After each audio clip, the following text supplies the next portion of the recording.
Hey man, it's me, Kevin Smith. Are you listening to the right podcast? Because you're supposed to be listening to Three Guys in a Flick. Are you listening to that right now? Then you're in the right place. Enjoy. Ladies and gentlemen, please take your seats. The show is about to begin. Turn around. Look at what you see in her face. The mirror of your dreams.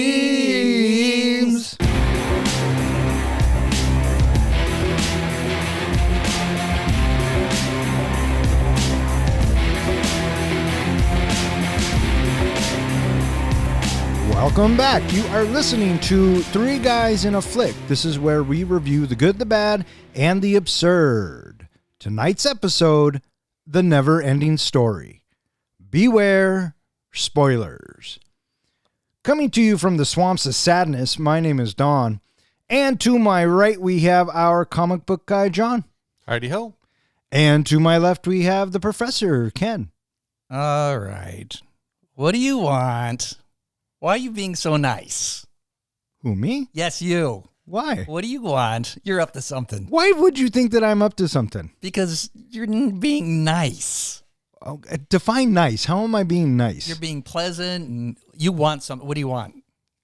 I don't want anything. I don't want anything. All right. We'll see. Yeah. Tonight we are talking about the NeverEnding Story. The NeverEnding Story comes to us because, well, John wanted to watch the NeverEnding Story. So, John, why the NeverEnding Story?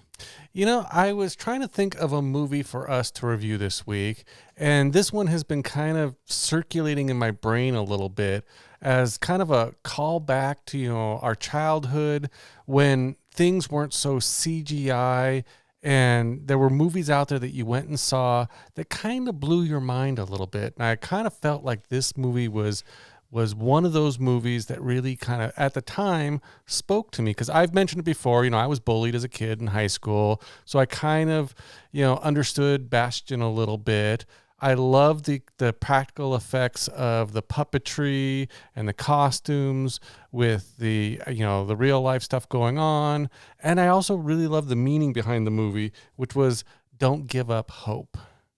And to just throw it in there, that catchy tune. I feel like he just gave us his review. Kind of. Yeah. All right. We'll have to remember that when it comes to review time. $3. But I do want you to notice what I am wearing tonight. Oh, I noticed it, good sir. And listeners, if you could see what I'm seeing, you would see that John is wearing the Arwen. The Orin. My bad. The Orin. Which means you can't do me any harm tonight. Well, I mean, what's his name? Atreyu kind of thought the same thing, but, you know, we'll see what happens. Okay, we'll see what happens. Speaking of the Orin, do you know who has the actual prop? Yes, I do, in fact. Steven Spielberg has it in his office. How fucking cool is that? Pretty damn. That's right. Yeah, he That's actually worked on the movie and helped edit it. Yeah, him and Wolfgang Peterson were friends. So, yeah, he helped get it ready for the American launch. Yeah. Released on July 20th, 1984, The NeverEnding Story was directed by Wolfgang Peterson, screenplay by Wolfgang Peterson and Herman Weigel, based on the book The NeverEnding Story by Michael Ende. And it stars Noah Hathaway, Barrett Oliver, Tammy Strongark, Patricia Hayes, Sidney Bromley, Gerald McRaney, Moses Gunn, Alan Oppenheimer, and a bunch of other Fantasians. How'd this movie do, Don? This movie was made for $60 million and brought in $100 million. And I think that's considered pretty well for an all-German production. Yeah, it was the highest German production for a while, if not still is, right? I don't know if it still is, but yeah, it was one of the most expensive, too, to come out of Germany. Yeah. It had only made $21 million in America that year. It came out in a really, really tough box office environment. It was in the same summer as Ghostbusters, Gremlins, Karate Kid, Indiana Jones, The Temple of Doom, and Purple Rain. And those 5 movies were in the top 10 grossing for that year. I would argue that might be one of the best summer lists in history. In earlier pods, we've touched on a little bit that there are some real powerhouse summers in the 80s. Yeah. But this was probably your number one movie in that year? Nobody, it wasn't. I'm sorry. Oh, top 3. Nobody, it wasn't. I'm sorry. Top 10? I don't know. How many movies came out in the summer? In the summer, I didn't count for the summer. Well, that's this ballpark. 40. Okay. It might be 26. I thought you were going to say top 40. It's on the list. Yeah, well, yeah. Silver linings, Professor. Silver linings. I love it. The author of this book, Michael End, I believe is his name. Apparently he was not very happy with this movie. No, he wasn't. He tried to sue them and get it shut down, but lost. Yeah, originally, I guess he was really happy with the original script, but then he claims they rewrote the script without checking with him, without showing it to him. And then when he saw it start to be filmed and everything, was very unhappy with the way it was going. And he thought that it went too far away from the meaning in the book. I kind of look at it like this. Good news, bad news. Good news is you sold your script. You sold your book. You sold the rights. Good job. Bad news is you don't get any more say in it unless you work it into the contract, which obviously he didn't. So apparently they are trying to remake this movie. And the biggest stumbling block is, I don't know if he's still alive or not, but his estate or his people will not resell the rights. They do not want to go through it all again. yeah, well, what are you going to do? Not make the movie. Yeah. And that's okay because we have a lot of remakes and a lot of reboots. Mm-hmm. True that. And it's exceptionally rare to have the second time around be better than the first time around. Yes, agreed. And part of the fun, like I said in my little, why I like this movie is the practical effects. And I don't know if I'd want to see this movie done with a lot of CGI. And Oh, yes, you would. You would be the first one in line. Stop it. oh, I'd still see it. But I don't exactly. think I'd like it. Oh, fuck off. Yes, you would. Stop it. Right now. So, John, would you ever go see a remake of The Dark Crystal? Come on. That's an easy yes for you. I did, honestly, when they just came out with the prequel version, I think Disney did, I didn't mind it so much, but they still kept with some of the practical effects. They still used Jim Henson's studio to do a lot of the practical effects. So it depends on how they did it, whether or not I'd really want to see it or I'd want to wait till it was streaming and catch it for free. Nope. You would go see it. You think so? I know so. They're remaking Flash Gordon. Oh, And yeah. I don't care what the trailers look like. I don't care what we hear about it. I will see it in the theater. All right, well, let me ask you this because I think I know the answer. Are you excited for it? Well, I'm excited who's writing and directing it. Kind of answers my yes, question? Yes, I am excited for it. All right. I don't So- even know anything about it.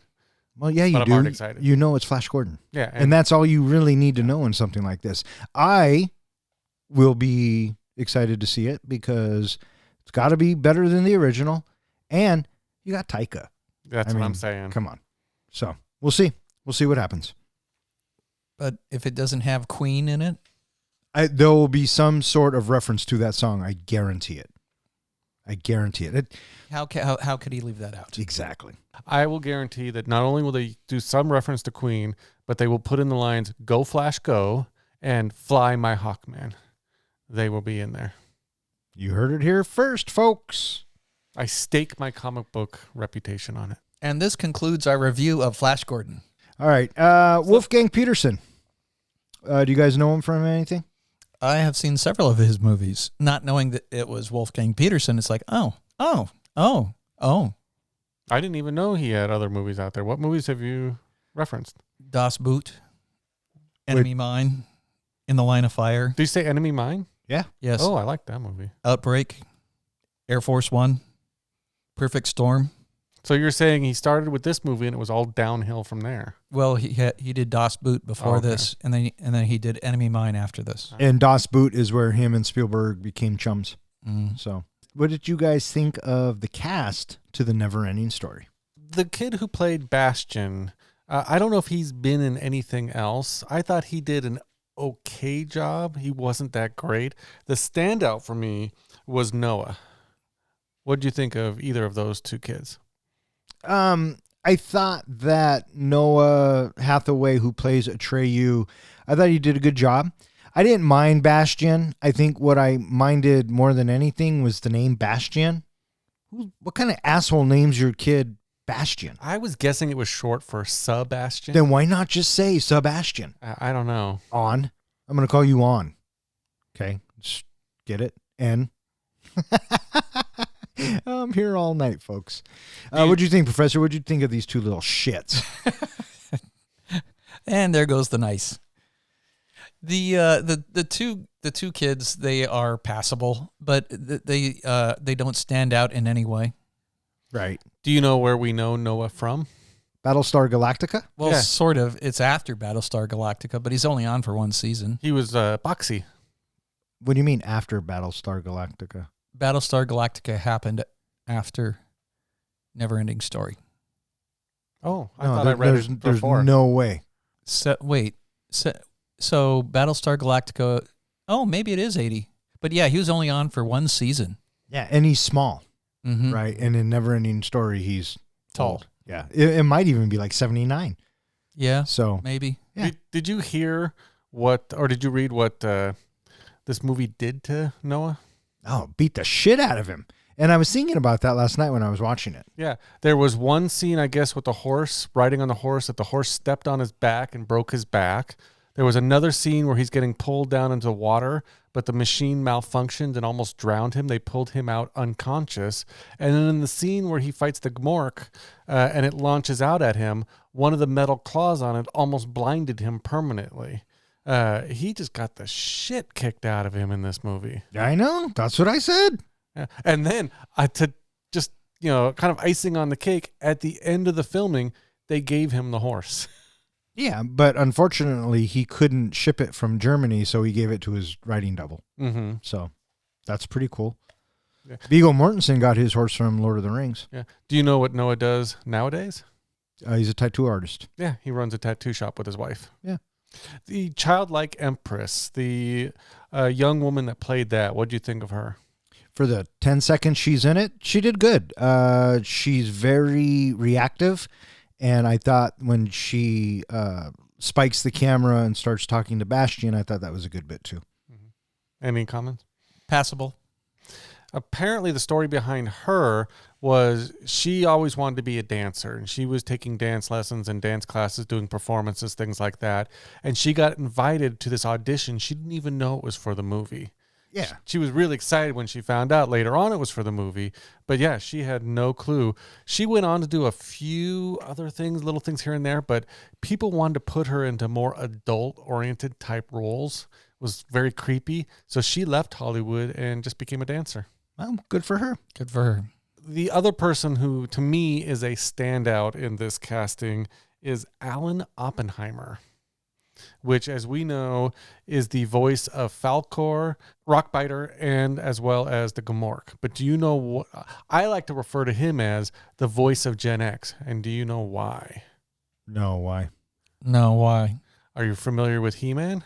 He is the voice of Skeletor, as well as a few other voices. He is the voice of Vanity Smurf.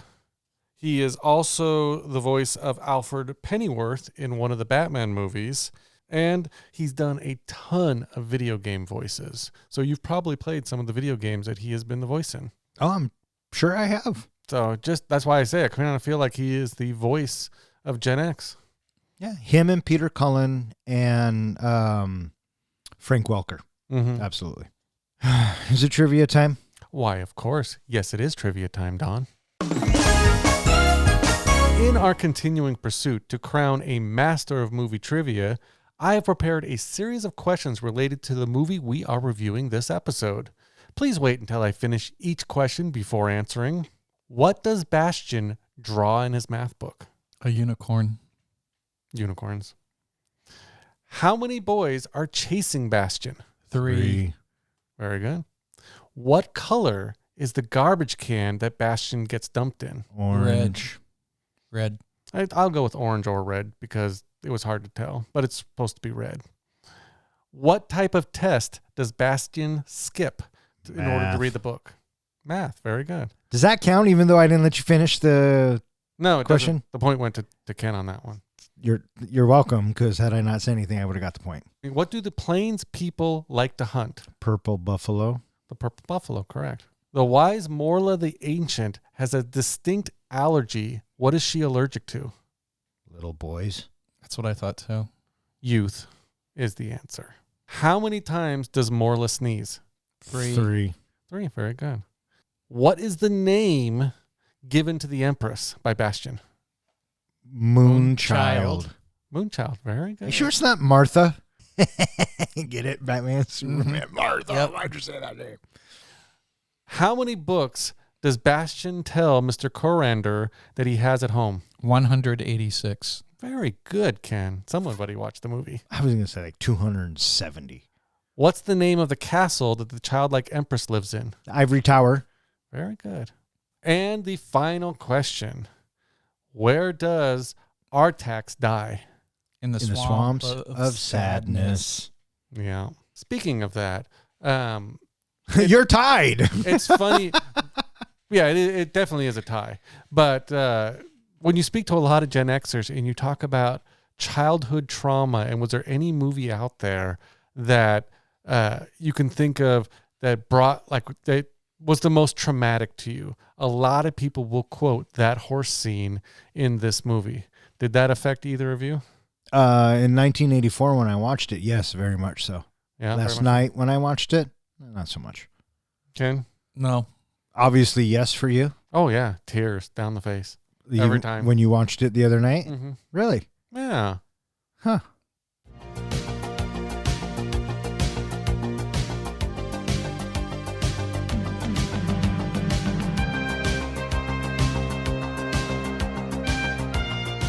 Ten-year-old Bastian is a shy outcast who lives with his widowed father.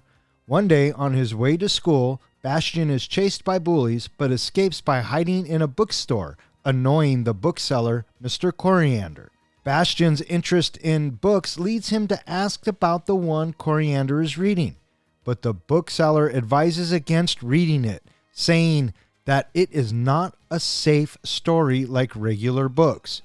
With his curiosity piqued, Bastian secretly takes the book titled The NeverEnding Story, leaving a note promising to return it, and hides in the school's attic to read. The book describes the fantasy world of Fantasia, slowly being devoured by a malevolent force called the Nothing. The childlike empress who rules Fantasia has fallen ill, and the young warrior Atreyu is tasked to discover a cure. Believing that once the empress is well, the Nothing will no longer be a threat, Atreyu is given a medallion called the Orin that can guide and protect him in his quest. As Atreyu sets out, the Nothing summons a vicious and highly intelligent wolf-like creature named Gamork and sends him to kill Atreyu. So the movie starts, and I got to admit, I forgot how this movie started, and it surprised me that we got the Kaja Gugu song.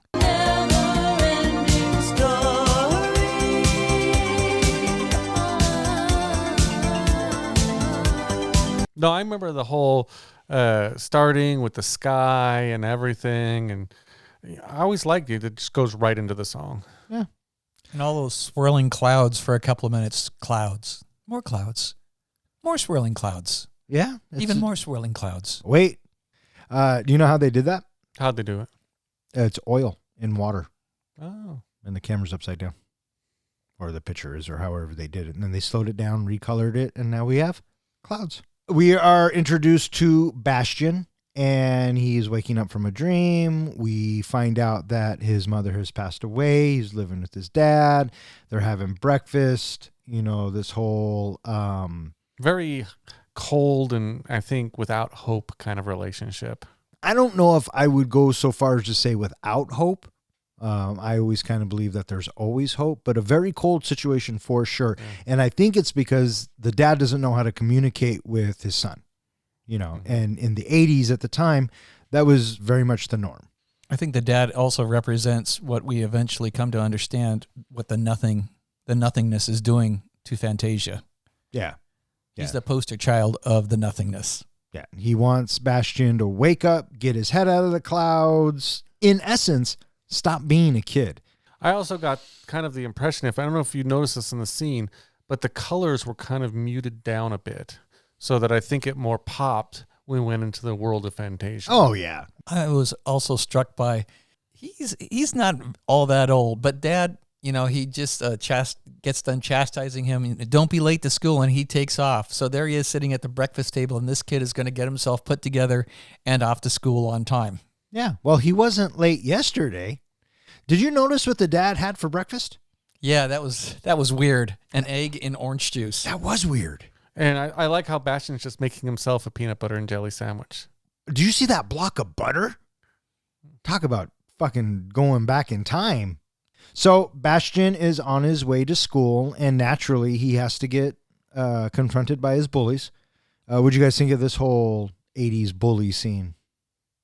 I thought that it was kind of laughable because I don't know that they were such flat bully characters. I didn't buy what they were selling at all. Yeah. And it was crazy.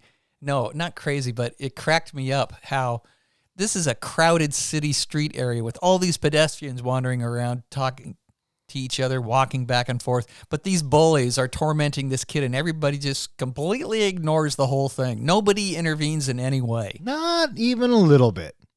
I like how they chase him down the alley, and then I don't know if you noticed this, and I don't know why it stood out to me last night, but when they throw him into the dumpster, he virtually climbs in. He kind of does. And I get it because they got to do the shot and they got to get it, but yeah, I just thought it was kind of funny. I just love when he climbs out. It just has like sawdust on him or something. Yeah, it's like packing material, really cleanish. You're thinking it's going to be like rotten food. Or spaghetti or something coming down his head, right? Yeah. And then the acting when he gets out of the alley and says, "Not again." I love this kid, how he talks to himself. Yeah. Throughout this entire fucking movie. But he's his only friend. So he gets out of the dumpster and the bullies find him and said, "Hey, no one said you could get out of the dumpster." Classic bully line. And he takes off down the street and he runs into the bookshop. What'd you guys think of this whole bookstore bit? It was passable.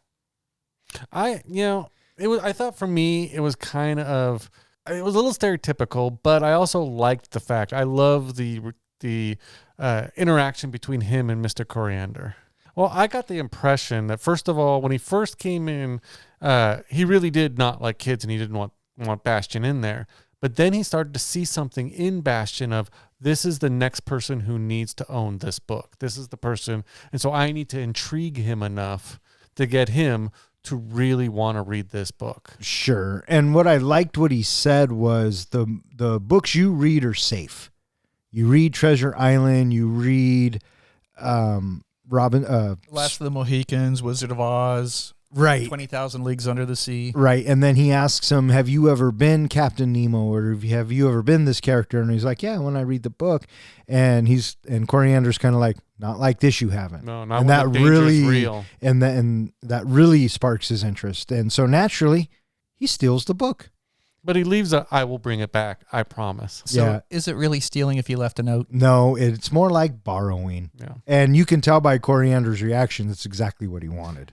Well, if you actually read the book, The NeverEnding Story, they go into a little bit more detail about how Coriander really did want him to read the book.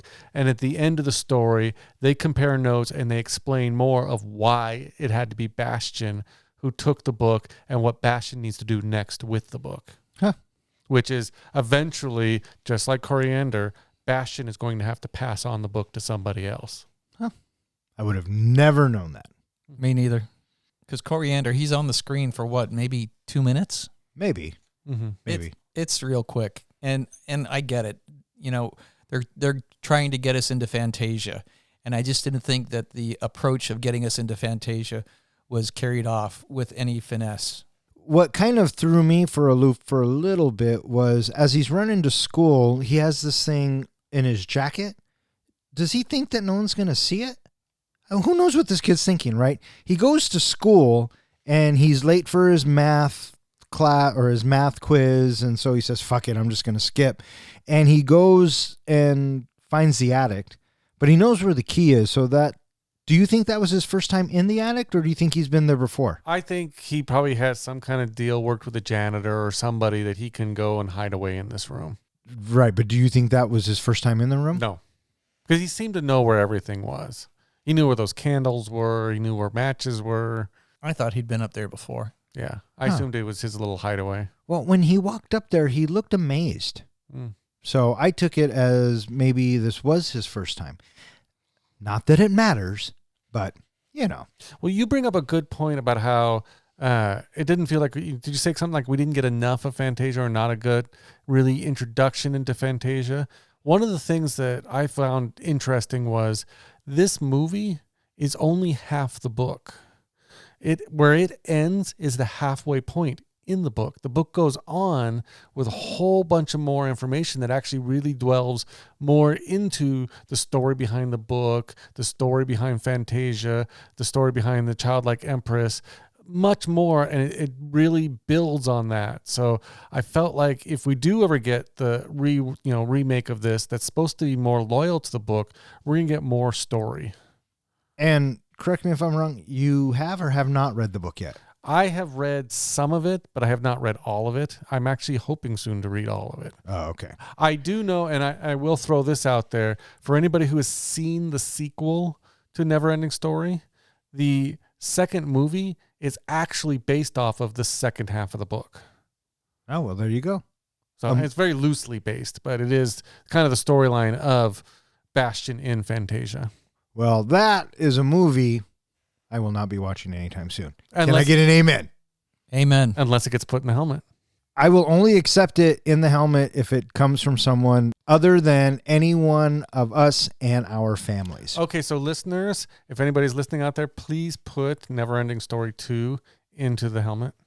So we are given the intro. Once we get into Fantasia, we are given the intro to Teeny Weeny, the Night Hob, and Rockbiter. What'd you think of these guys?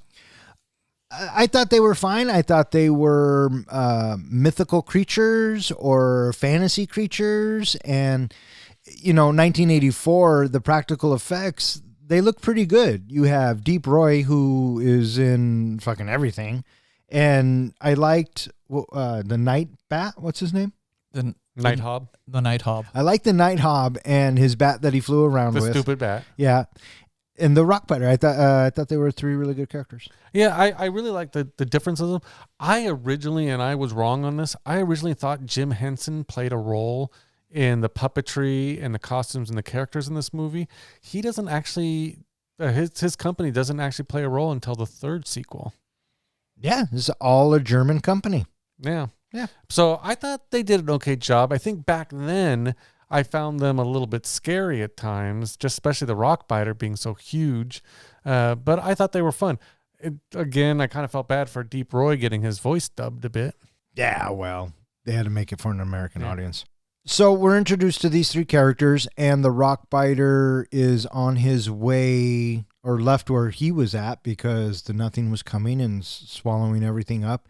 And the Snail Rider, Snail Rider and the Hobnob, and they were all going to the Ivory Tower to see if the Empress, the childlike Empress, can save Fantasia. And so they decide to travel together. And we get, is this a montage scene? Do we get traveling here? Because I feel like this movie is 90% traveling. There is a little bit, but there's also, we get to see a little bit of the nothingness in action. It's reviewed. It is revealed to us, the audience, what the nothingness is doing as it's like shredding, tearing up stuff. Yeah. Yeah. And so we are at the Ivory Tower, and the dude in white is explaining to all the Fantasians that the Emperor is sick and her fate is tied to the nothingness, and there's nothing they can do except for one thing. Well, first of all, did you catch the cameos in that crowd of critters that were all around waiting for the Empress? No, I had to watch a video that told me what the cameos were, and it's in that one shot. Mickey Mouse, C-3PO, E.T., Chewbacca. Who else? I didn't see any of that. Yoda Yoda. Unless you watch the video, you'd never know because it's so quick. and Gumby and supposedly the Ewoks. Yeah. And really, you can kind of see them. I went back and I watched a couple times, but mostly just see the silhouettes of them. The silhouettes are, especially C-3PO and Yoda, are pretty obvious it's supposed to be them. Well, that's all they are. They're just silhouettes. The one I saw was Mickey Mouse because of the big ears. And I went, oh, there's that scene. But yeah, Wolfgang Peterson, good friends with George Lucas too. So there you have that.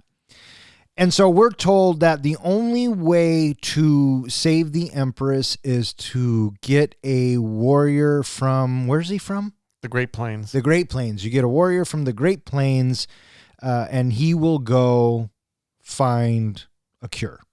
Apparently in the book, Atreyu was supposed to be a green warrior from the Great Plains. They were supposed to be painted green, but it just did not work out for the movie. They couldn't get him painted right. Yeah, which is good. I thought it was kind of an interesting thing of, I don't know if you caught this, but it was kind of hinted that Bastian liked stories about Native Americans. And so all of a sudden, it's like the NeverEnding Story is picking up on that, and that's why Atreyu was in the story. Oh, maybe. That would imply that the story changes per reader. Yeah, and that's supposedly, the story picks up on the reader's imagination. Oh. And it's supposed to foster their imagination. So Atreyu comes to the council or to the Ivory Tower, and they're like, what the fuck are you doing, little boy? You're not Atreyu. You're just a kid. And I like what Atreyu says. He's like, well, okay, fuck off. I'll go hunt some buffalo then. That's exactly how I imagine you would respond. Well, I'm out of here. Big old flipping them off and walking out the door. That's right. But as it turns out, Atreyu is the only one who can find the cure, has to go alone, and they give him the old Byron. And he has to leave his weapons behind. Yep. And he sets off on his journey. And, no pressure, but if you fail, the Empress will surely die and our whole world will be utterly destroyed. No pressure. Huh. Yeah. Easy peasy lemon squeezy. That's what I say. And they don't even give him like an idea of where to go first. They just say, go find the cure. Right. And this leads us to one of our traveling montages. And that's where he gets the Orin as well. Right. And so he rides and rides. It's a montage of horseback riding. And he rides. Hey, guess what he does after this, Ken? He rides. And at the same time, we come to meet Gamork. Yeah, it cuts to the dark. It's raining. And then we see those eyes of the Gamork. The green eyes. I like this practical. I liked what the Gamork looked like. Mm-hmm. I remember that freaking me out a little bit as a kid. We find out that a week has passed. He's been traveling for a week looking. And I guess what this kind of does is shows us, the audience, the bond between Atreyu and Artax, maybe, because they eat and they're feeding.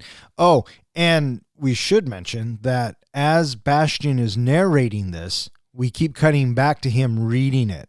That's right. This was a scene that I've always remembered ever since I was a little kid.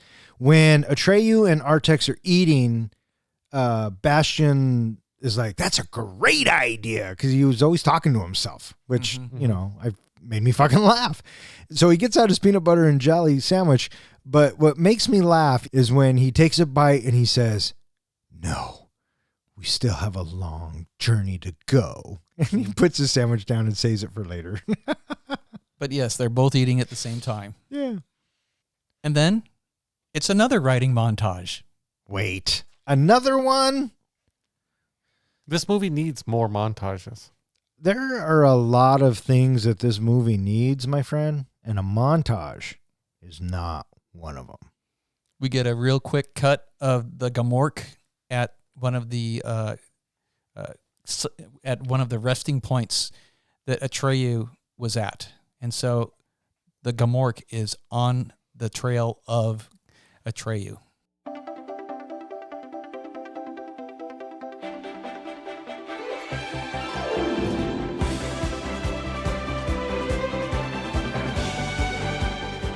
Atreyu's quest directs him to the giant turtle-like advisor Morla the Ancient One in the Swamps of Sadness. Though the Orin protects Atreyu, his beloved horse Artax is lost to the swamp and he continues alone. I won't give up! Don't quit!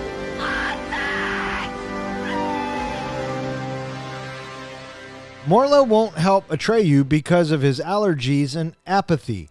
Instead, directs Atreyu to the Southern Oracle, 10,000 miles distant before going back to eternal sleep. Gamork closes in as Atreyu succumbs to exhaustion trying to escape the swamps, but is narrowly saved by the luck dragon Falkor. Falkor takes him to the home of two gnomes who live near the gates of the Southern Oracle.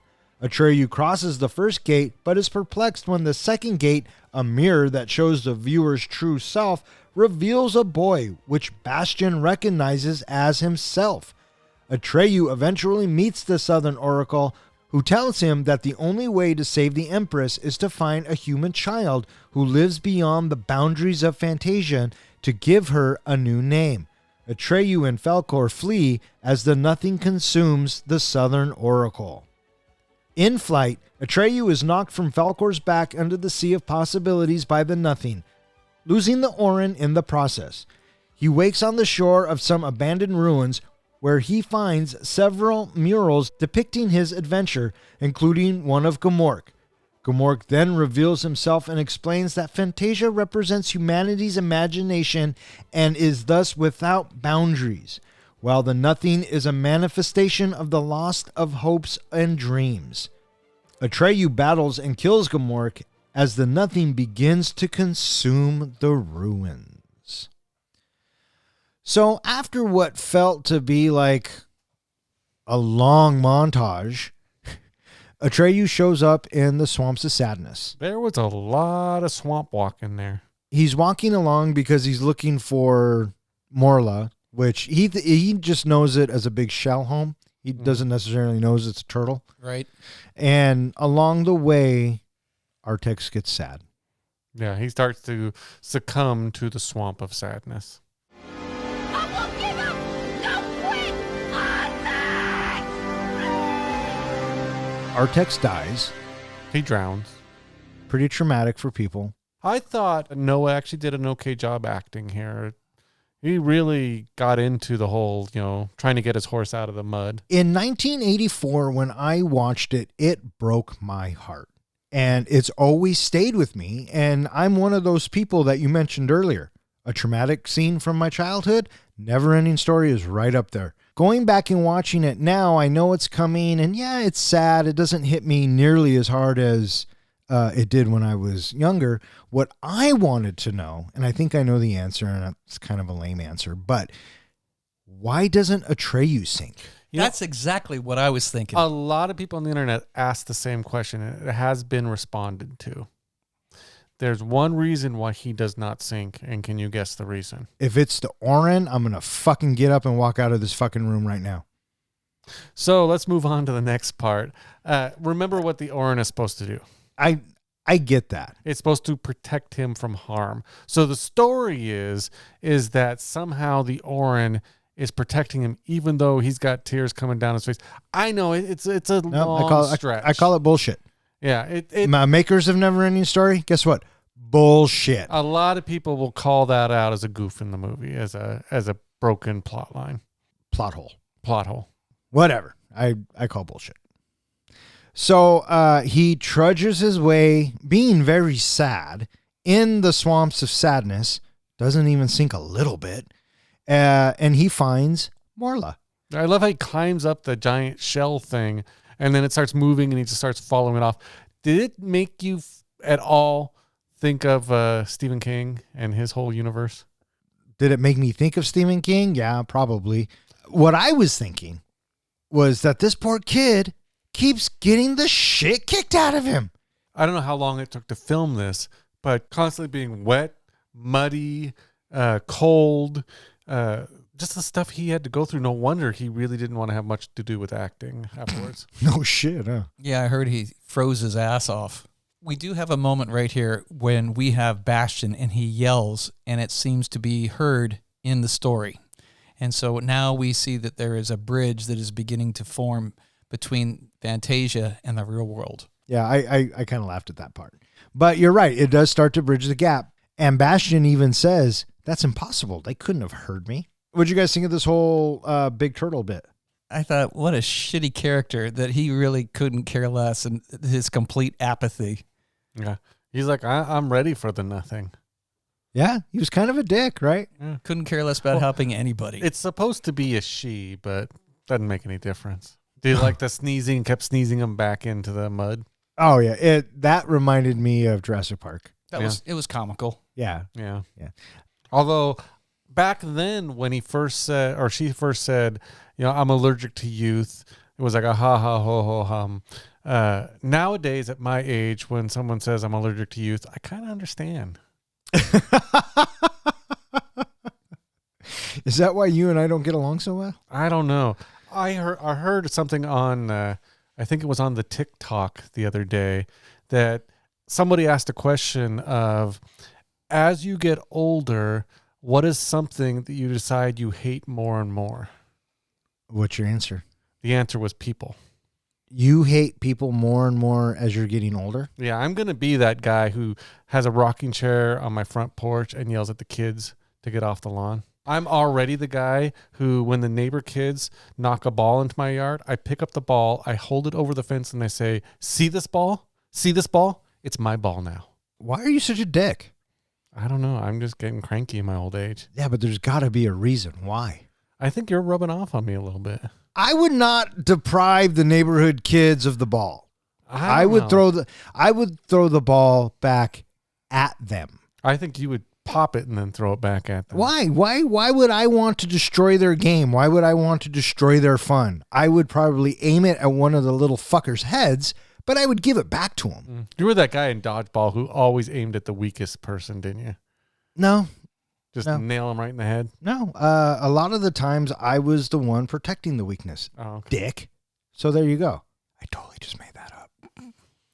I just figured that, they were having a good game of throw and they wanted to, have the ball back. So why not give it back to them? No, maybe I'm going to have a game of throw now with myself.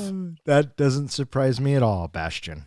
We are experiencing a moment where Bastion is startled back into reality because the school bell rings and school is done. And now the school is going dark. And clearly he has ditched the entire day. And he is completely consumed by this book now. And he has every intention of finishing this up, because if he's spent his whole day in the attic, then he's not going to stop until he's done. And I kept thinking, what is his dad thinking when he doesn't show up at home? Unless he's kind of a latchkey kid and his dad doesn't show up until after 5 or 6. Well, even then, Bastion probably doesn't get home until the next morning or the next day, because he doesn't go home because he makes a wish and he's on Falcor, right? So yeah, you're right. What is Dad fucking thinking? And you're right. When he's at the end, when he's on Falcor, isn't it like daytime around noon? That's what I just said. Yeah. Once we go back into Fantasia, Atreyu is walking in the mud and we have the Gamorrean closing in. And then suddenly here comes the hope. And it is Falcor, the luck dragon. Because Morla said you got to go to the Southern Oracles. And he said, how far is that? And she said, 10,000 miles. And then Bastion or Treyu's like, oh, man. Did you hear how big Falcor actually was? He was pretty fucking big. 43 feet long with 6,000 plastic scales. I fucking hated those scales when I was younger, and I hate those fucking scales now. Why does he have to have scales? Because he's a fucking dragon? Okay, they look like boils. They look like pimples that I wanted to fucking pop. It was gross then. It was gross last night. The only thing that saves me is his big floppy ears. I always thought he just looked like a giant puppy. Exactly. It's a face. He's very much of a face. It's this dragon dog thing. And so the montage goes on. Yes, after having several days of unconsciousness, we find that Atreyu, he's cleaned up, his wounds have been tended to, and he's alert and awake again. And it turns out that Falcor took him most of the way. Yeah, almost. He's just 100 miles short of the 10,000 miles. Yeah. He only took him 9,891 miles. Yeah. And in the meantime, he is introduced to the two gnomes. What did you guys think of this bit? It almost gave me a Princess Bride vibe of the Miracle Max and his wife. Didn't almost give me that vibe. 100% gave me that vibe. Yeah. And I think that might be your fault. Do you know why? Because I made you watch Princess Bride. Not too long ago. Yeah, so it's already in my head. I like the fact that it was kind of I don't know if it was a statement on society, but, one was all based on science. The other one was all based on miracle cures and magic and that kind of stuff. Right. So I thought it was kind of an interesting coupling of the two ideas. Oh, sure. It was the yin and the yang, right? Opposites. And we come to find out that these two naked sphinx With guard. big, huge breasts. I didn't even notice that. What were you guys watching? Oh, you are so full of shit. These two naked strippers, sphinxes, oracles. Did you know that that's what the author called them? The movie versions? Naked sphinxes? Strippers. Strippers? Yeah, Really? Michael N. called them strippers. Oh, that's funny. That's why he was so pissed. Still lost the lawsuit. So they stop anyone from entering if they don't think well of themselves. That's the gist of it, Basically, right? if they don't believe in themselves. Right. Okay. Did you get Indiana Jones vibes? Yeah, a little bit. I did think about it. When they first said, it was kind of funny when they first said, there'll be multiple tests. Yeah, very much Indiana Jones vibes. We get to see the statues in action. Yeah, the dude in the armor gets fried, and even the gnome dude says, expensive armor is not going to help you. It's all on the inside. Well, and it's how you think about yourself. I always thought back then, and even today, when Atreyu gets up to the armor and looks inside the armor, and we see this burnt crisp of a person in there, that was pretty brutal for kind of a kid's fantasy movie. Besides the horse drowning, too. Okay, I was going to say, bud, they've already hit us over the head. There's not much more they can do. I won't give up! No quit! On So he makes it through, and he moves on, and now the second test is he has to face his true self. And I was thinking to myself, oh, I would be so fucked if I had to do that test. I think your true self would just be yourself. Well, who knows? But it turns out it's Bastion. And we had to see this coming. Mm-hmm. Although I was thinking at the time with the Sphinxes, why doesn't Falkor just fly over him? Or when he saw the mirror, how come he just doesn't walk around it? See, I was thinking the same thing. Why do you got to go through the middle of that? Just walk around it. Yeah, just go over it. Smarter, not harder. I thought the same thing, but then I thought, well, maybe he has to go through the tests and pass the test before the oracle at the end will speak to him. So it might have said, well, you fucking cheated. I'm not talking to you. And this freaks Bastion out so bad of the reflection that he throws the book across the room. And lightning strikes and the thunder hits and the window flies open. How many times do those windows fly open? I don't know, but I kept thinking, and I didn't think it back then, but maybe it's, again, my older self, is he throws the book and I'm thinking, you don't own that fucking book. That's that other guy's book, and you're beating the shit out of it. It's not mint quality anymore. I never thought that once. I was thinking, you're fucking in an attic, there's no power, why not just pack up and go home and finish the book in your bed? I don't know. And it cracked me up when he said, this is going too far. And those were the bits that made me laugh throughout this film.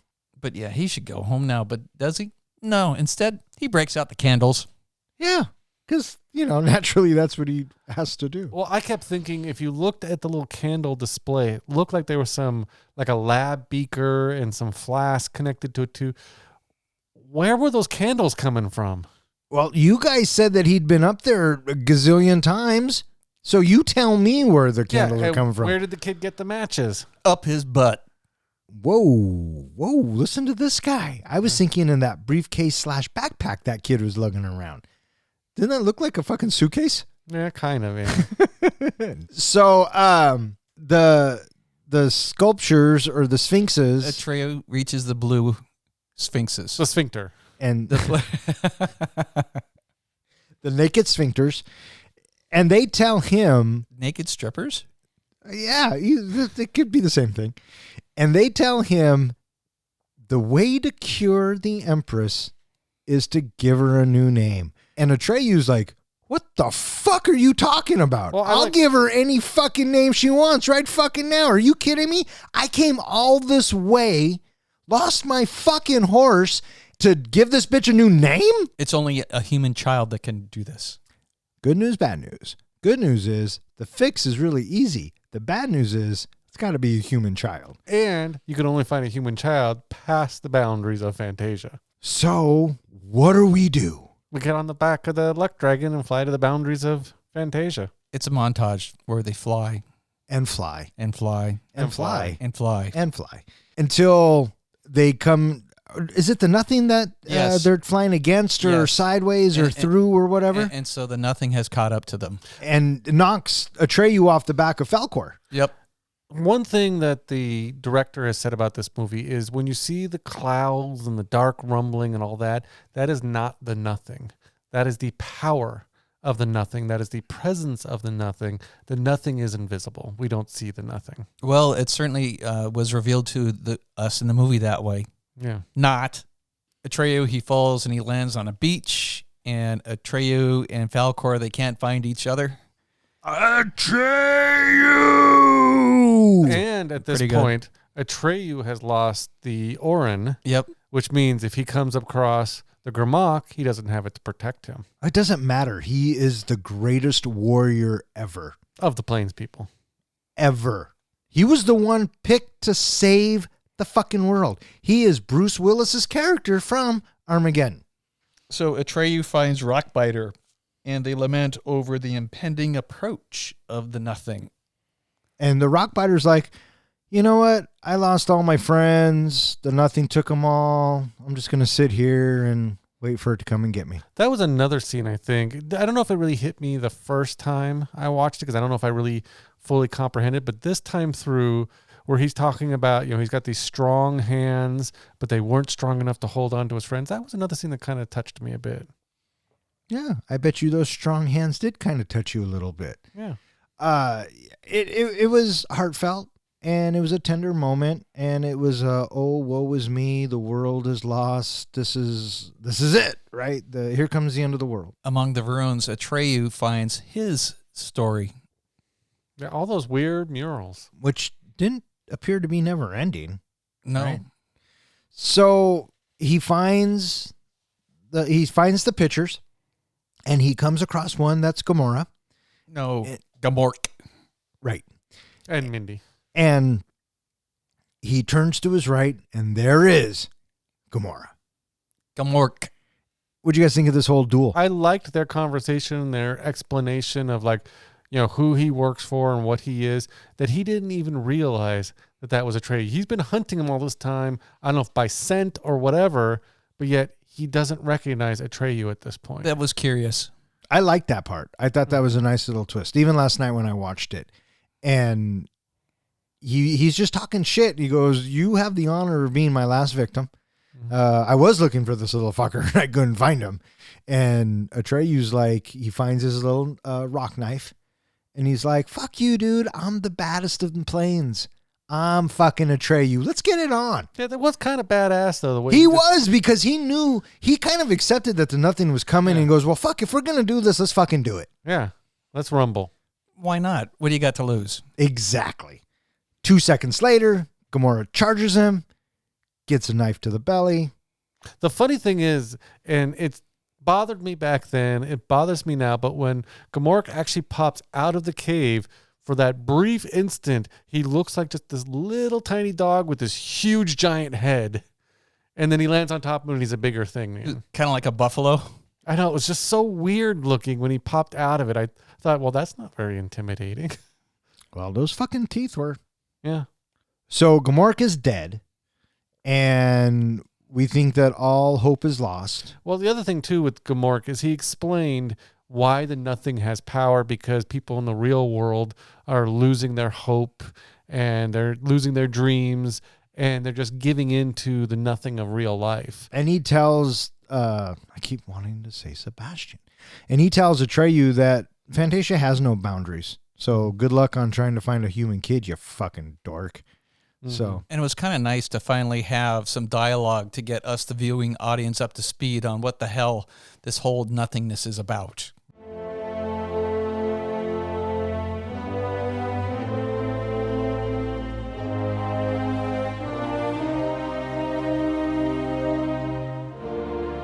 Falkor manages to retrieve the Orin and rescue Atreyu. The two find themselves in a void with only small fragments of Fantasia remaining, fearing that they have failed until they spot the Empress's ivory tower among the fragments. Inside, Atreyu apologizes for failing the Empress, but she assures him that he has succeeded in bringing to her a human child who has been following his quest, Bastian. She further explains that just as Bastian is following Atreyu's story, others are following Bastian's, making this part of the never-ending story. As the nothing continues to consume the tower, the Empress explains that Bastian must call out her new name to save Fantasia. Disbelieving he has been incorporated with the story, he denies these events actually happened. He gives in after she pleads directly to him to call out her new name, running to the window of the attic to call out Moonchild. Moonchild! Are we sure it's not Martha? No, it's Moonchild. Bastian awakens with the Empress, who presents him with a grain of sand, the sole remnant of Fantasia. The Empress tells Bastian that he has the power to bring Fantasia back with his imagination.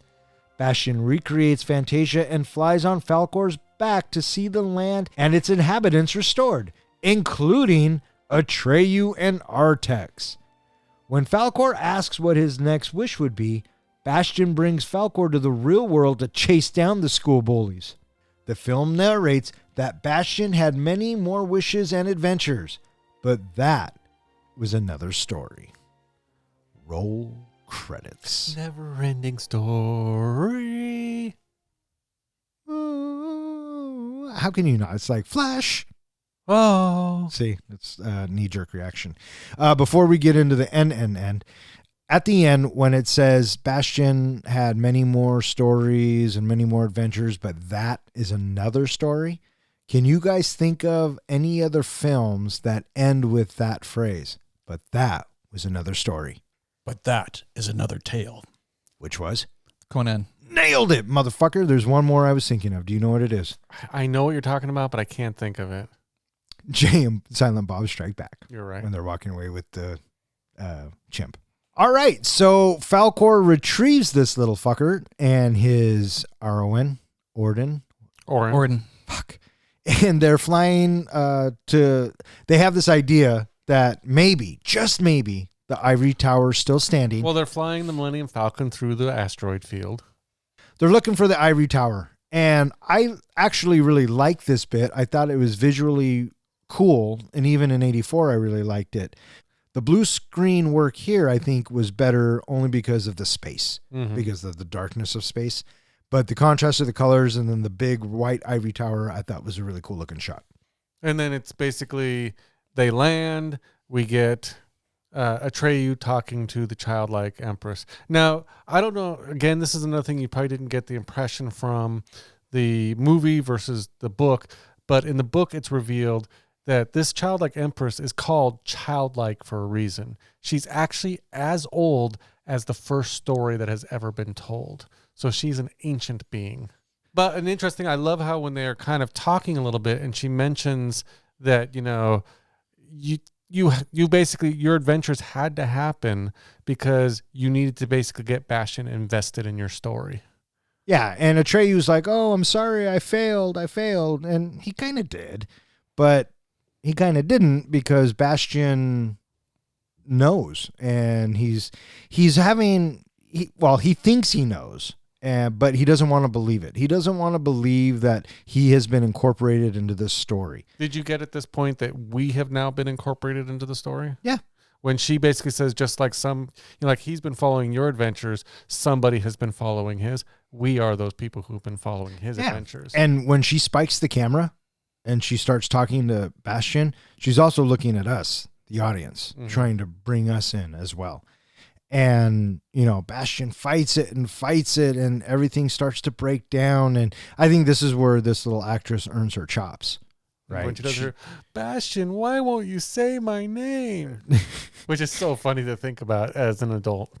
Say my name. What are you referring to, comic book guy? I don't know. I don't want to go there. I can't. I have to keep my feet on the ground. He's got to, he can't be a daydreamer anymore. He's parroting his dad. Yes, absolutely. But he gives in, right? And says, fuck it. And he runs up, opens the window, and he goes, you want a name? I'll give you a motherfucking name. Martha. Moonchild. Oh, whatever. So where does Atreyu go when Bastion shows up with the childlike empress? I assume the nothing has eaten him up too. No, he goes back to... Oh, wait. Bastion comes and they have their little conversation, right? And she gives him the grain of sand. Yeah, I assume that Atreyu was dead. Because all that's left of Fantasia is that one little grain of sand. You notice it's black all around them. So Atreyu, Falcor, all of them are gone now. Gone. Well, and the childlike empress. No, she's the only thing that's left. And the little spark of... And the Fantasia. grain of sand. Right. And the only reason why she is still there... Which I want to know. ...is because Bastion still has a little spark of imagination left and still believes in her. There you go. And he saved Fantasia. By making his wishes, which is sparking his imagination... Every time he makes a wish, it rebuilds Fantasia more and more. I think he kind of blows a missed opportunity here. What? He gets his wish, right? So what does he wish for? A ride on Falcor. I would have wished for my mom back. Why not? That's a good idea. That would have been a little bit of a dark turn. Why dark? Why couldn't it have been positive? In all the horror movies, the mom comes back as a zombie. But this is a never-ending story. It could have been... Pet Cemetery 2 or 3. Exactly. Well, yeah, it could have gone that way, but it doesn't necessarily have to. Do you want to know how it really goes? No, not even a little bit do I want to know how it goes. Well, I'm going to let you know anyway. Okay, go ahead. As I mentioned earlier, the ending of this movie with him doing the wishes and all that, that is the halfway point in the book. What it's revealed is for every wish that he makes, he has unlimited wishes, but for every wish that he makes, he loses a memory.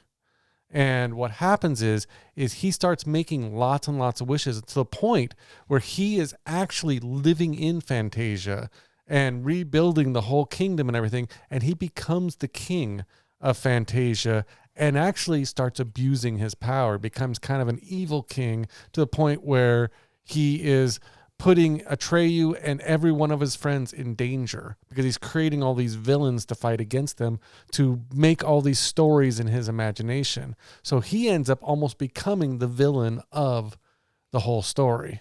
He becomes the big bad until he realizes at the end he needs to undo all of what he's done. Well, that's a fun story. As it kind of ends, it kind of turns into a little bit of a downer, but again, the whole idea is that he's keeping Fantasia going with his imagination. Now, I thought this was an interesting point. When the script writers, the screenwriters wrote this movie and they redid it and everything, they never wrote an ending to the movie. It was the director who had to come up with the end of the movie, and the whole bringing Falcor into the real world was his idea. That was his ending to this movie. Yeah, so let's go for a lighter ending where we have somebody that wishes to terrorize his tormentors. Mm-hmm. What's good for the goose, good for the gander. So, he rides Falcor into the real world. I didn't notice as the bullies were running, the people on the sidelines, they were kind of cowering too. They were screaming, so I thought, oh my God, this turned into like a Godzilla type thing. A little bit. He was abusing his fucking power. What is that giant flying dog doing coming at us? Ruff. Yeah. And that was a never-ending story. All right, so I'm really curious. This is a little kid. He doesn't look to be all that old, but I found it fascinating that he has read so many of these books. He said he read Tarzan, Treasure Island, Last of the Mohicans, Wizard of Oz, The Lord of the Rings. Speaking of Lord of the Rings. Oh, fuck. And Now it's time for John's Precious Moment. It's typically at this point in the podcast where I compare whatever movie we are currently reviewing to the greatest movie series ever made, Lord of the Rings, which I am going to go ahead and do today. Bastian would be our Frodo in this movie. He is the unlikely adventurer unwittingly put on a journey to save Fantasia. I would say Falkor is his Samwise. In Lord of the Rings, it was Sam who often carried Frodo, both metaphorically and physically, just like Falkor carried Atreyu, but also helped inspire Bastian and in the end carried him as well. Aragorn, that would be Atreyu. He leads the adventure. He is the warrior willing to die to save those he loves. Gandalf, I chose Carl Corrinder, the bookseller. Carl intentionally puts Bastian on the path to saving Fantasia based on his own experiences and knowledge of the book. So that would make our fellowship Bastian, Falkor, Atreyu, and Carl. Sauron the White, I chose Grimork for that. He is the servant of the power behind the nothing. He does its biddings for reasons of his own. And his own words, I am the servant of the power behind the nothing. Sauron is the power behind the nothing. That's the big bad destroying Fantasia. But if you want to go deeper, the power behind the nothing is really humankind. They are the catalyst causing all this destruction. So what is the precious? What is the One Ring? In NeverEnding Story, the best analogy or comparison to the One Ring would be hope, or really the loss of hope. It's all those things that makes folks lose hope, lose dreams, and lose their imagination that builds the nothing and gives it power.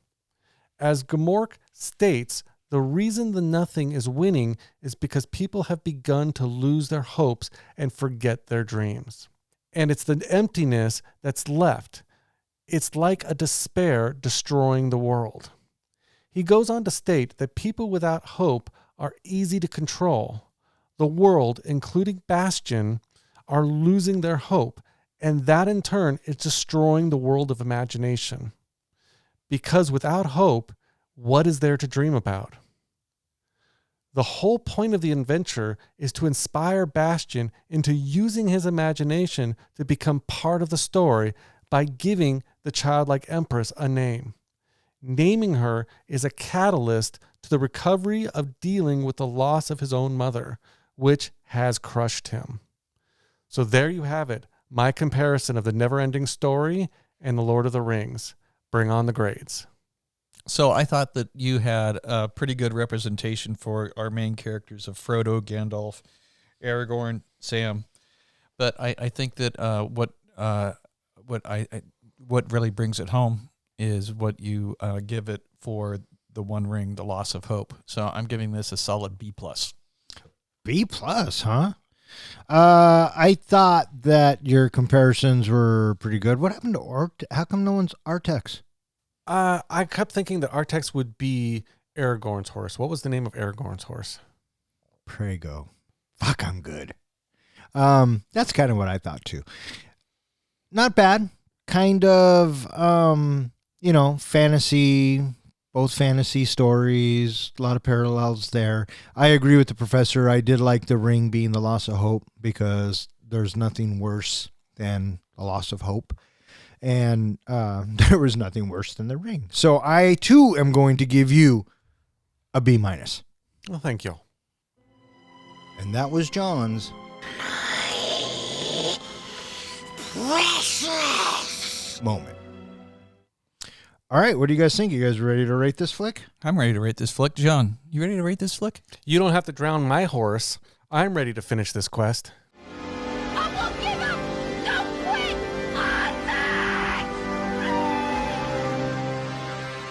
Professor, how do we do our ratings? We do our ratings on a scale of 1 to 5 fucks. 5 fucks is a movie that we think is cinematic gold. Somebody says, hey, you want to watch the NeverEnding Story? Fuck yeah, I do. A one fuck movie is a movie where you watch it, it's one and done. You've seen it, and you're probably never going to watch it again. And what's a zero? A zero fuck movie is a movie where you get done watching it, and you're thinking, oh, for shit's sake, what the hell? Why would you make me watch this movie? I want 1 hour and 35 minutes of my life back. Or in other words, we just don't give a fuck. All right there, Atreyu. It's your fucking movie. You're up. So Hold it. Come on. What? You know. Dude, I got it wrong last week, and I was just about to say, since you were so full of fail last week, would you like to redeem yourself and figure out what my score is going to be? Take a guess. Or do you want to take the week off and lick your wounds? No, because Do you have hope? there is always hope. 3 fucks. That's your final answer. Final answer. Okay.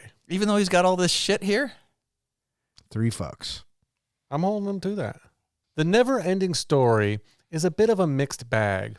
On one hand, it's brimming with wild creativity and fantastical characters and locations and delivers on a sense of magic.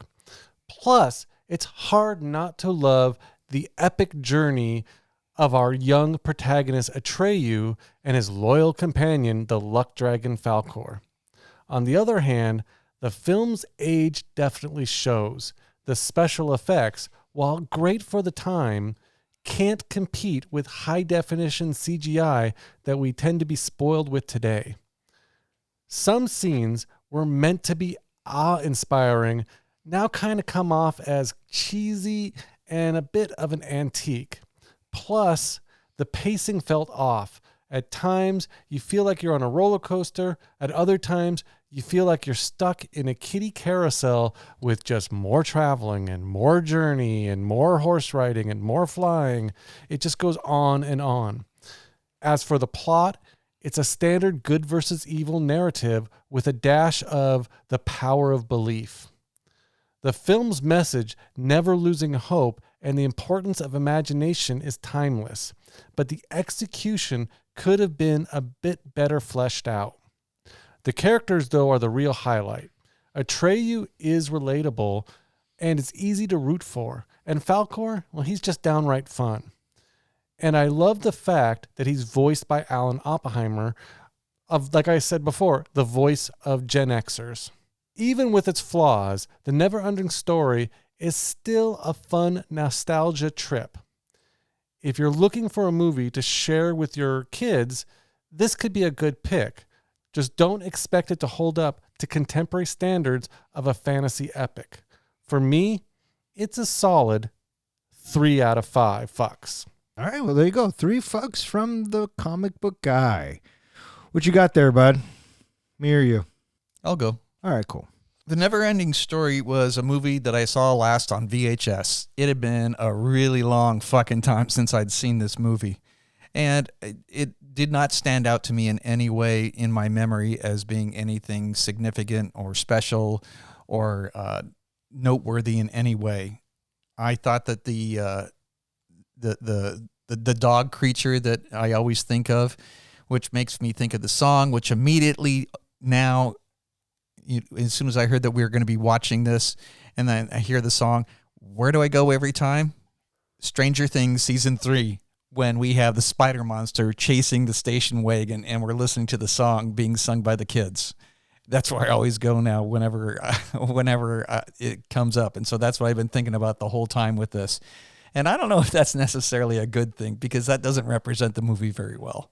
So the characters I thought were passable. The actors did not stand out in any way to me. I thought that the story had a lot of montages, which I felt like did not necessarily convey storytelling. Instead, it was just showing the passage of time, if you will.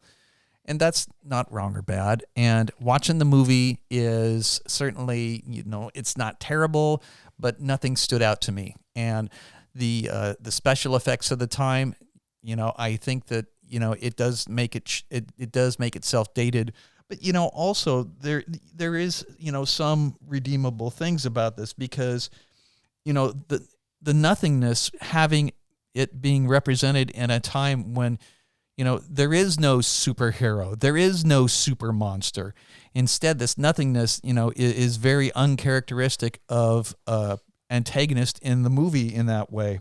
Bastian, he's a skeptical kid. And this skeptical kid is somebody that is, trying to find his way in this broken world. But I feel like a little bit of an undercurrent in the story. It's a little Peter Pan-ish, right? You want to believe in the child. You want to believe in the youth and the young and have that, win out in the end. It also has a little bit of an Alice in Wonderland vibe to it, I also think, because, you got the little man, he's racing on a snail, and you have this big dragon that looks like a dog. And then we have Rockbiter, and he's an entirely unique character, and he looks very interesting unto himself. And so I do appreciate aspects of that. And, having this little boy, he's hiding away from the world, and he's completely consumed by this book. I think that, that is very much a feeling of youth, of just completely immersing yourself in something. I appreciate that aspect of the story, that he has completely abandoned anything to do with anything that's going to take him away from this book. He's not worried about his dad. He's not worried about the hell that he's putting his dad through. He's not worried about school.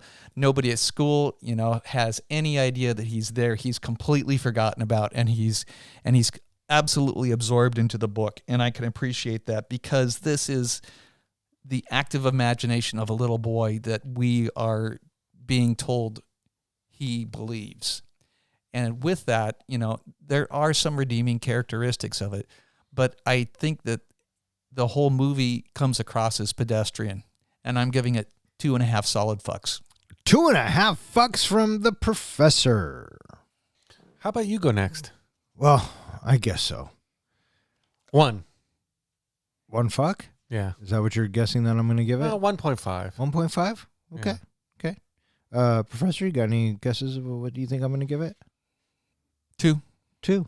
2 fucks. 2 fucks from Professor and 1.5 from the comic book guy. All right, here we go. Do you know what you want? Do you already know what it is? Yeah. Okay. Yeah. Back in 1984, when I first saw this movie, it blew me away. The practical effects, the storytelling, the story was very basic. I could follow along with it. The characters I felt were likable. And then something happened. I grew up.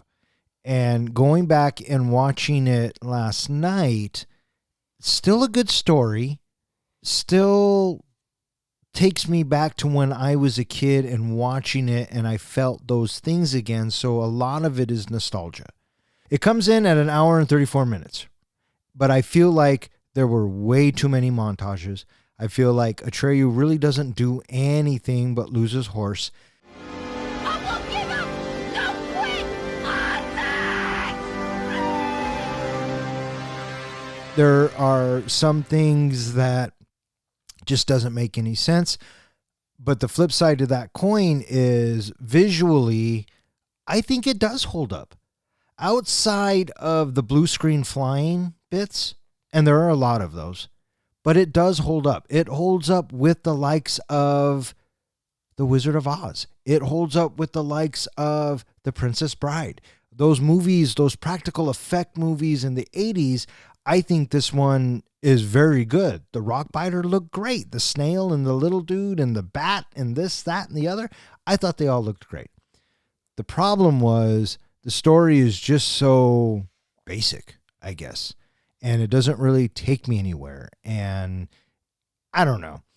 For a long time, I would have probably given the NeverEnding Story easily up in the 4s. But now, today, I'm giving the NeverEnding Story 3 solid fucks. Okay. Higher than what we were thinking. Yeah. So with 3 solid fucks from me and the comic book guy and 2.5 fucks from the professor, that gives the NeverEnding Story an average of 2.8 fucks, which puts it in the 24th spot, tied with The Last Dragon, Tommy Boy, Solo, A Star Wars Story. It is slightly better than The Adventures of Priscilla, Queen of the Desert, Scrooged, Atonement, and Waterworld, and slightly worse than The Untouchables, The Wolf of Wall Street, The Running Man, and Flash Gordon. All right, that is going to wrap it up for this episode of Three Guys and a Flick. If you would like to know which movie we're going to be reviewing next, please check out our website. Speaking of which, John, where can they find us? They can find us at threeguysandaflick.com, where we go ahead and we post all of our show notes. All of our episodes are available there, as well as blog articles. And you can go there at the very top of the site and basically click on the option to submit a movie you would like us to review next. We're also available at every place that hosts podcasts and all of social media. All right. I just want to thank Zach, Ronnie, and Jill for listening. Keep on listening. Thanks, Zach. Thanks, Ronnie. Thanks, Jill. And I want to thank anyone else who has requested a movie and who listens to us. If you keep listening, we'll keep recording. For Three Guys and a Flick, I'm Don. I'm On. And I'm N. Thanks for listening.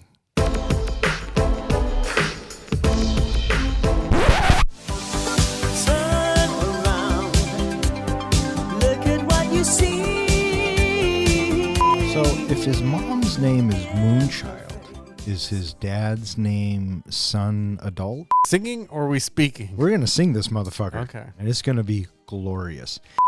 That was good too. All right. Make believe I'm everywhere. Hidden in the lines Written on the pages. is the answer to a never-ending story.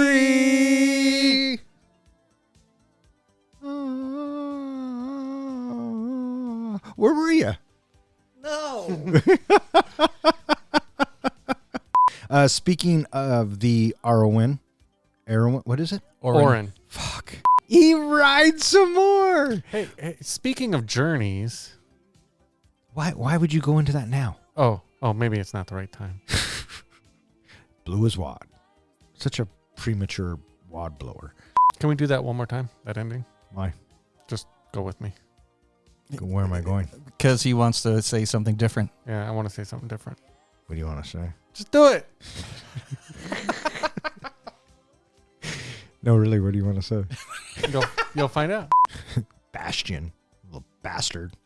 So do you have a porn name picked out? Kind of. What about you? Do you got one? The Never-Ending Orgy. Ooh. I think Mike the winner. drop. That was fantastic. What was yours? I had two. Of course he did. The Never Rear Ending Yeah. or the Never Ending Glory Hole. Wow, you really went all out for that one, didn't you? That's better than mine. Mine was like the never-ending squirting. Oh, I thought the Never Ending Whoring. The Never Ending Whoring, yeah. No, Professor wins. he Hands down, wins. the never-ending orgy. You know, when he Can you comes up imagine? with them. The he gold, wins. I right? know. Cinematic. $5. He gets. You already watched The Descent. I watched it, but I'm not going to I didn't want to make her watch. I didn't even offer it. Why? She has a phobia of holes, and I thought that would not work out well for her. A phobia of holes. Yeah, That sounds like a fucking porn movie. All right. May all of your days and nights be filled with happiness. All right. Fuck off. Good night.